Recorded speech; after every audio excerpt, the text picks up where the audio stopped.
Okay, welcome back, class. So I'm going to go through these three examples here. Example one, example two, example three.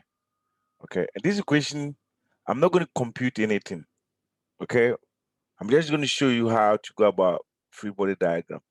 Okay, of 2D figures. Just a simple plane figures, or the forces that are in the loading are, or the forces are coplanar. Okay, so let's go through. I'm going to switch to my white screen and then I'll write that. So let's go. So we're not calculating anything yet. In future, the examples, I'll work some example that we calculated something. So I have a box and there's a kind of a ring here. If you can see, there's a ring here. And there's a rope or a cable that goes through. There's also a rope that goes through. But the rope here is not the same as the rope here. Normally, you might have a ring and then you have a rope that is going through like this. Okay, in that case, it's the same rope.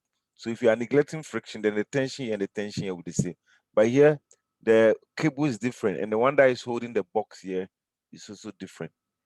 Okay, so we're supposed to draw the free body diagram of the point A, and we're going to model the point A or the ring here as a particle. We're going to model as a particle. So let's see how we go about it. You can draw it as a point mass. You draw it like a point mass. That is one. So you can make a point like this. Or you can draw actually the ring. And then you cut the ropes. You have to cut the ropes. You have to cut the ropes. So if you cut the ropes on this side, you draw it similar, you show the tension that way. On this side, you cut the rope, that is a bit down, you show the tension that way. Sorry. Okay.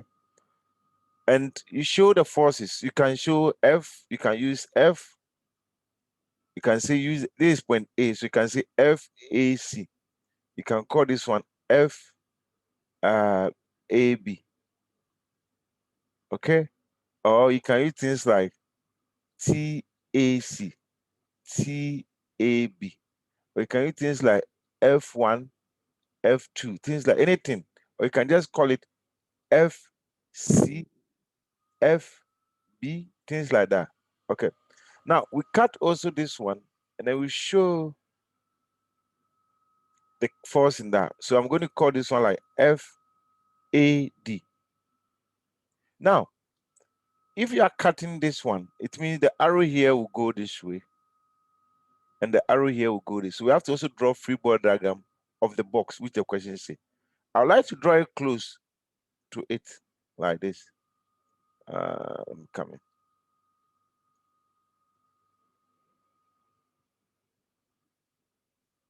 So that will be the box here. You don't have to exactly the box, exactly. Let me bring the arrow down. And then we show this, which will be the weight. The weight is giving us 200 newtons, okay? And that is the box. This is point A. It's good to label it.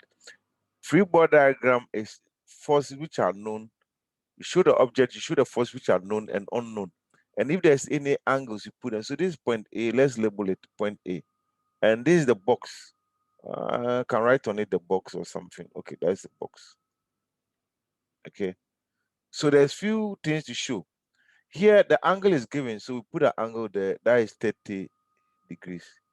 Here, the angle is not given, but the slope triangle is given. So it's good to just put a slope triangle. We can use it to do the resolving. That's if you have to compute something. Okay. So that is the free body diagram for A. You have to cut the ropes. Okay. You have to cut the rope. And then that is the free body diagram for the box. Everything put. So we draw two objects together. Now, later on, when we are solving a problem, here they ask us to draw for point A and then the box. So you're going to see that if you are balancing the forces, we're going to say FAB is 200. Okay. So in future, somebody can draw like this. You do like this. If you are solving the problem, they didn't ask you. Here, you just put the weight, 200 newtons, and that'll be FAC and then FAB. In future, then you show the slope, the angle, and so on and so forth. But for now, We are just drawing free body diagram for point A, which we are modeled as a particle, and the free body diagram for the box. And that's what I've indicated here. I don't think I've mixed anything. Okay, cool. Let's move on to the next example, 2. 2. We have some springs here and here. Whatever is here is the same. The shape is symmetrical.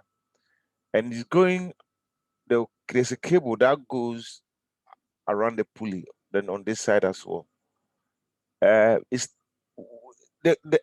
in reality, this could be the rope that stretch, not necessarily like it has a spring. It's a spring, but it's something that has a spring capability. It can stretch. That's the reason why they've shown it that way. If you read the question, your original, when it was unstretched, the rope was like this, and the ring was here. This is the ring. So theta was 0 degrees. So after it has stretched, they're asking you to draw. So as you put the weight here, the weight to come down and to settle. So it will be at rest, or the system is steady. At that moment, this angle was 60 degrees. So they are asking you to draw the free body diagram at 60 degrees of 1. The pulley at B, this pulley. Pulley B is the same as pulley D. The point A and then the block. So we are drawing 3 separate free body diagram. Okay, so let's see how it goes. And then the one that's to calculate the tension in the rope AB. Okay, when the system is in equilibrium. Yeah, I just wanted to draw free body diagram for now. Okay, so let's see. Which one do we do first? So let me take the pulley. Pulley A block. Okay, let me take the pulley. I'm trying to see whether I can make the pulley here. So the pulley is something like this. It doesn't have to be perfect. Then there's something like this. Then something like that. Okay, then I feel like I've got something for the pulley. Okay, so there's a cable here. We cut the cable, and we show here. Let's see T, and then the cable go the same way. We assume the pulley is frictionless. So this angle is 60 degrees. This angle is 60 degrees because we are assuming it's that. Okay, then I need to show. Normally, we draw them beside each other so that it makes nicer instead of that. So I have this. Let me draw the ring here. The ring is here. Okay, and the same thing is on this side. So this is also T. But the reason why it's T is T, even though it's not the same cable, but whatever is happening here is the same as here. So that's why I'm putting a T as well here. Okay. And then I can cut this one here. And I'll show, let's say force F. And then I'll bring this down. And I'll show that. You don't have to make the weight line exactly as it is. You can make something like this, or you can even make this to represent the weight. No problem. Doesn't have to be perfect. Cool. And then there's a weight of it that comes down. I don't know whether the weight is given. I don't know. I think if it's not given, yes, they say the weight of the block is W.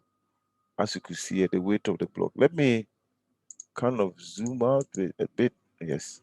So this is W. So we'll put this as W. Let's see whether there's some angles here we can show. This and this angle is 60. So this is also 60. This is 60. That is also 60. Okay. And that. So sometimes it's good to label this point is A. And then that is the block. We'll label them. And then that is pulley B. Where is pulley B? On this side. Okay, so these are the free body diagram. Okay, these are the free body diagram of pulley B, the point A, which are modeled as a particle, and then the block. Okay, and then the block. Okay, they want us to compute the tension, this tension T, in the cable AB.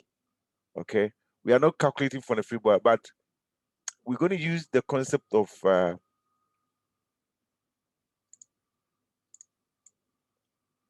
using the concept of, sorry, f equal to kx that I show you, because there's some information given.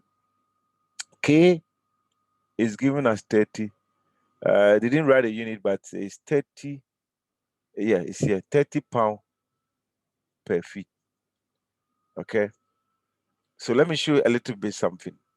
When the thing was on stretch, it was like this. It was horizontal. I'm taking only one side. And when it's stretched, it's like this. So we can make a little bit right angle triangle there, where this is 60 degrees. And then because it has stretched, we can compute what this distance is. We can compute what this distance is. This is giving us 2 feet. And then so we can compute this length. Because when it's on stretch, this thing from here to here was like this. When it's on stretch from here, so this is point B, this is point A, and this point here, let me call it, is that C, D, E, or C, C, E, F? Let me call it some M. This point M. So when it is on stretch, BA is lying like this. Okay, so your original length L0 is 2 feet. Okay, and your new length is actually our BA or AB. Okay, so we need to compute it. So this is a right angle triangle. The angle is set, so this is like your opposite, and that is the hypotenuse, that is the adjacent. So I believe it's cosine, isn't it? Cosine 60 degrees is adjacent 2 feet over AB or BA. Okay, so BA is equal to, cosine 60 is half, so if you switch places, 2 divided by half is going to be 4, so that is 4 feet. Okay, that is going to be 4 feet. So it means the stretch of the spring, which is L minus L0, is equal to 4 minus 2, which is 2 feet. That is the stretch.